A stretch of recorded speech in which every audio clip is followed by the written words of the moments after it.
16장, 사도행전 16장 14절 15절. 지난 시간에 루디아시에 있는 자주 옷감 장사 루디아를 만나서 14절 읽을까요? 두아디라시에 있는 자색 옷감 장사로서 하나님을 섬기는 루디아라 하는 한 여자가 말을 듣고 있을 때 주께서 그 마음을 열어 바울의 말을 따르게 하신지라. 그와 그 집이 다 세례를 받고 우리에게 청하여 이르되 만일 나를 주 믿는 자로 알거든 내 집에 들어와 유하라 하고 강권하여 머물게 하니라. 아멘. 사도 바울이 이제 2차 전도 여행을 시작했죠.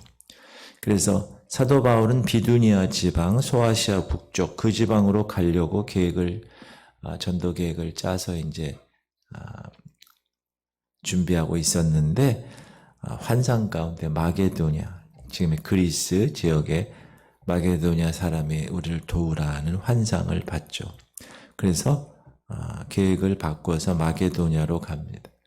그래서 첫 번째 도착한 곳이 빌립보라는 도시고 그 빌립보라는 지방의 두아디라라는 곳에 루디아를 만나게 됩니다.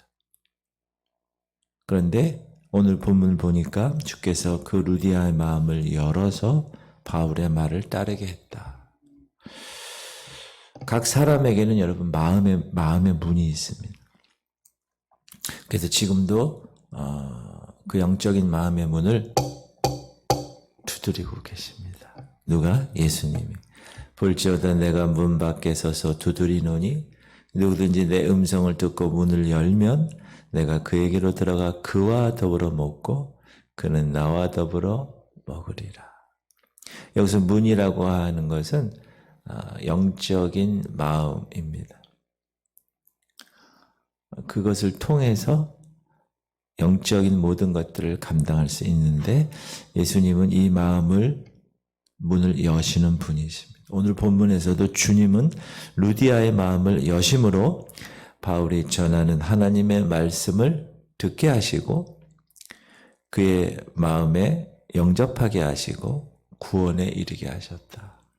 여러분이 전도 대상자를 놓고 기도하고 있는데 제일 먼저 우리가 기도해야 될 게 뭐냐 하면 복음 준비, 전할 준비도 다 하지만 전도 대상자의 마음의 문을 성령께서 여시옵소서. 그래야 여러분 씨를 심고 복음의 씨를 심고 그게 자라나서 열매가 맺는 거니까.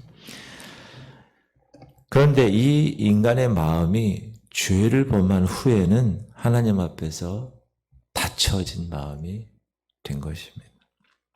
그래서 죄를 범한 후에는 인간은 그 마음에 하나님 두기를 싫어하게 되었습니다.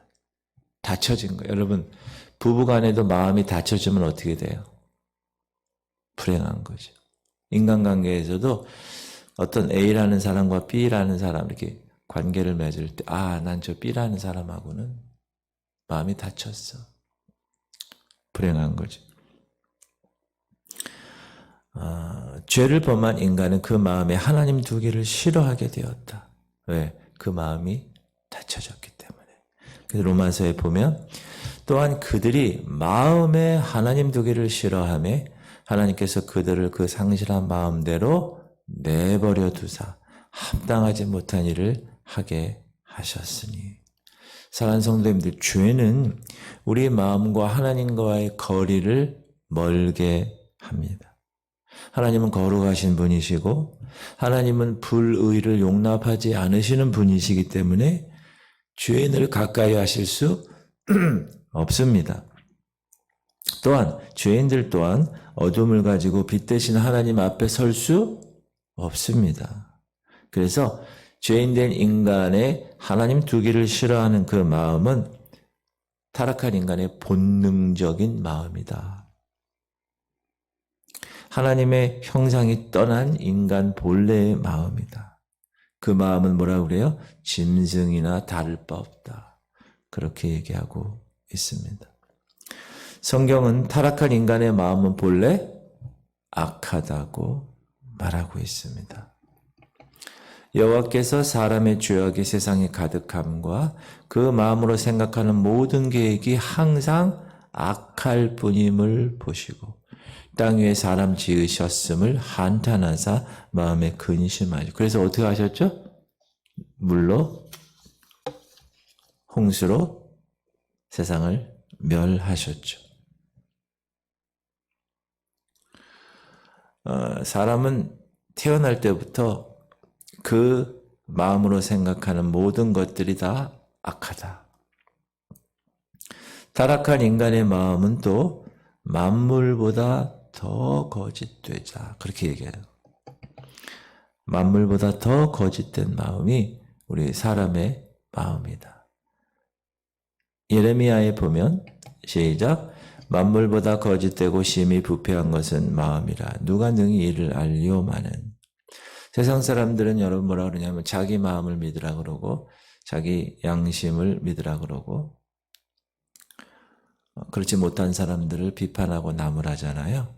그러나 그런 사람조차도 거짓되고 부패한 사람의 마음이고 양심입니다. 그러므로 사람의 마음을 믿거나 사람의 양심을 믿는 것, 그건 대단히 위험한 일입니다. 왜? 죄인된 사람들의 마음은 만물보다 더 거짓되고 심히 부패했기 때문에 그렇습니다. 그리고 죄인의 마음은 교만한 마음입니다. 교만이 뭐죠? 하나님보다 더 높아지려는 마음을 의미합니다. 그러면 하나님은 교만한 자를 미워하시고 대적하시죠. 우리가 성경을 통해서 사람들, 인물들을 공부하는데 하나님은 교만한 사람들을 다 끊어내셨습니다. 이 교만은 하나님을 대적하는 마음에서 생깁니다. 그래서 죄인들의 마음에는 이 교만이 항상 도사리고 있다는 거죠. 그래서 사람의 마음이 이처럼 닫혀지면 그 마음은 절대로 열릴 수가 없습니다. 마음이 닫혀진 채로 있는 사람은 하나님 말씀을 들어도 깨닫지를 못합니다. 그들의 눈을 멀게 하시고 그들의 마음을 완고하게 하셨으니 이는 그들로 하여금 눈으로 보고 마음으로 깨닫고 돌이켜 내게 고침을 받지 못하게 하려 함이라 하였음이라. 마음이 열려지지 않으면 그 마음이 둔해지고 하나님 말씀을 아무리 들어도 깨닫지 못합니다. 아직도 알지 못하며 깨닫지 못하느냐? 너의 마음이 둔하냐? 그런데 그 닫혀진 마음을 두드리시는 분이 계십니다. 예수 그리스도이십니다. 근데 주님이 우리의 마음을 노크하시는 방법이 여러 가지가 있는데 첫 번째는 말씀으로 두드리십니다. 따라합시다. 하나님의 말씀은 사람의 마음을 두드리는 방망이입니다. 방망이? 여호와의 말씀이라. 내 말이 불같지 아니하냐? 바위를 쳐서 부수뜨리는 방망이 같지 아니하냐? 하나님은 하나님의 종들이 전하는 하나님의 말씀을 통해서 그 사람의 마음을 두드립니다. 오늘 본문의 루디아도 보면 이 같은 말씀의 두드림을 받아서 마음이 열린 것입니다. 두 번째로 마음을 성령이 두드리십니다. 예수 그리스도께서는 우리의 마음을 성령의 감동으로 두드리십니다. 마음을 여시는 성령의 역사에 대해서 예수님이 이렇게 얘기하십니다. 그러나 내가 너희에게 실상을 말하노니 내가 떠나가는 것이 너희에게 유익이라. 내가 떠나가지 아니하면 보혜사가 너희에게로 오시지 아니할 것이요 가면 내가 그를 너희에게로 보내리니 그가 와서 죄에 대하여 의에 대하여 심판에 대하여 세상을 책망하시리라. 성령의 책망. 이 성령의 책망은 말씀으로 나타나시고 그 책망이 우리의 마음을 열게 하신다. 우리의 마음의 열쇠는 누가 갖고 계십니까? 예수 그리스도께서 갖고 계십니다. 오늘 본문에서도 루디아의 마음을 누가 열었다고 합니까? 주께서 그 마음을 열어 바울의 말을 따르게 하신지라. 주께서 그 마음을 열었다. 예수님은 마음의 문을 여시기 위해서 먼저 사람들에게 은혜를 베푸십니다. 그래서 성경은 언제나 하나님의 은혜를 헛되이 받지 말라 이렇게 얘기하죠. 우리가 하나님과 함께 일하는 자로서 너희를 권하노니 하나님의 은혜를 헛되이 받지 마라. 이르시되 내가 은혜 베풀 때 너에게 듣고 구원의 날에 너희를 도왔다 하셨으니 보라 지금은 은혜 받을 만한 때요 보라 지금은 구원의 날이로다. 지금은 교회 시대인데 이 교회 시대는 은혜 받을 만한 시대고 구원의 시대다. 그래서 이 교회 시대가 닫히면 곧바로 적그리스도 왕국이 이 땅에 나타나고 7년 그리고 나서 예수 그리스도가 공중 강림한 그분이 이 땅에 내려오시면 아마겟돈 전쟁 이후에 천년 왕국. 그래서 여러분 우리가 하나님의 시간표 역사 이것을 이렇게 멀리서 이렇게 바라볼 수 있어야 됩니다. 어떤 주제로 바라보느냐, 왕국의 주제로 바라보느냐 이렇게 하면 이제 다니엘서에 나타나신 것처럼 바벨론 왕국, 페르시아 왕국, 헬라 왕국, 로마 왕국, 그리고 교회 시대를 여셔서 부흥 건너떴다가 적그리스도 왕국, 그리고 이 땅에 예수 그리스도 메시아 왕국이 나오는 거예요. 그래서 이 왕국을 이렇게 보면서 지금은 어느 때구나 이걸 아실 수도 있어야 합니다. 그런데 어제도 제가 말씀드렸지만 이 왕국이라는 이 Kingdom of God, 하나님의 왕국이라는 말, 이 하나님의 왕국이라는 말의 핵심은 뭐냐? 왕이 다스린다는 거예요.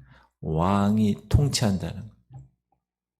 그러니까 여러분의 마음에 하나님의 나라, 이제 개역 개정에서 나라라고 얘기했는데 나라의 개념과 왕국의 개념은 좀 다른데 왕이 되셔서 나를 다스리시는 삶, 그게 천국입니다. 그게 메시아 왕국이에요. 그래서 우리가 이제 나중에 신천신지로 가는 거예요. 새하늘과 새 땅. 그러니까 신천신지라는 용어도 그 이만희 때문에 강단에서 자꾸 쓰기가 좀 그렇고 안 쓰잖아요. 왕국도 그렇고 저 여호와 증인들 왕국회관 그래도 써야 됩니다. 성경에 이렇게 나오니까. 루디아는 하나님을 섬기는 여인이었다고 이야기합니다. 두아디라시에 있는 자색 옷감 장사로서 하나님을 섬기는 루디아라 하는 한 여자가 그녀의 이 하나님을 섬기는 모습을 보고 하나님은 그를 인정하셨습니다. 그래서 그 마음을 열어주셨고 그에게 바울을 보내셔서 바울을 통해서 복음을 듣게 하셨고 성령으로 그 마음을 찔리게 하셨고 통회하는 마음을 주셨고 닫혀진 루디아의 마음의 문을 열어주신 것입니다. 사랑하는 성도님들, 마음 문이 열리면 첫 번째 나타나는 변화가 뭔지 아십니까? 하나님의 말씀을 깨닫게 된다는 일이에요. 그동안은 몇 번 읽고 수십 번 읽어도 그냥 뭔 얘기야 그랬는데 마음의 문이 열려지면 하나님 마음을 깨닫는 거예요. 이에 그들의 마음을 열어 성경을 깨닫게 하시고, 이게 뭐죠? 엠마오로 가는 두 제자에게 예수님이 가셔서 말씀을 하셨을 때 그들의 마음을 열어서 성경, 구약시대 때 그 메시아에 대해서 깨닫게 되었다. 사랑하는 성도님들, 하나님은 우리의 마음을 주장하시는 분이십니다. 마음을 때로는 강팍하게도 하시고 때로는 굳은 마음을 부드러운 마음으로 변화시키시기도 하십니다. 바로 왕을 어떻게 했어요? 계속 강팍하게 만들었죠. 그러나 새 마음을 허락하셔서 굳은 마음을 제거하고 부드러운 마음을 주시기도 하십니다. 그러므로 우리는 늘 우리의 마음을 주장하시는 주님 앞에 겸손한 자세를 가지고 우리의 마음을 열어주셔서 우리에게 주시는 그 모든 영적 축복을 바라볼 수 있도록 항상 간구해야 합니다. 그런 주인공들 되시기를 축복합니다. 마음의 문이, 그리고 이 마음의 문이 열린 사람은 강단에서 선포되는 말씀이 깨달아지고 들려지는 것. 그리고 공동체 성경 읽기나 내가 개인 큐티를 하거나 이럴 때 그 말씀이 깨달아지는 것. 아, 이런 말씀이었구나. 그래서 여러분의 마음의 밭을 열어서 옥토가 되게 하는 것. 너무나 중요하다. 할렐루야. 그런 주인공들이 되기를 주님의 이름으로 축복합니다. 우리 기도합시다.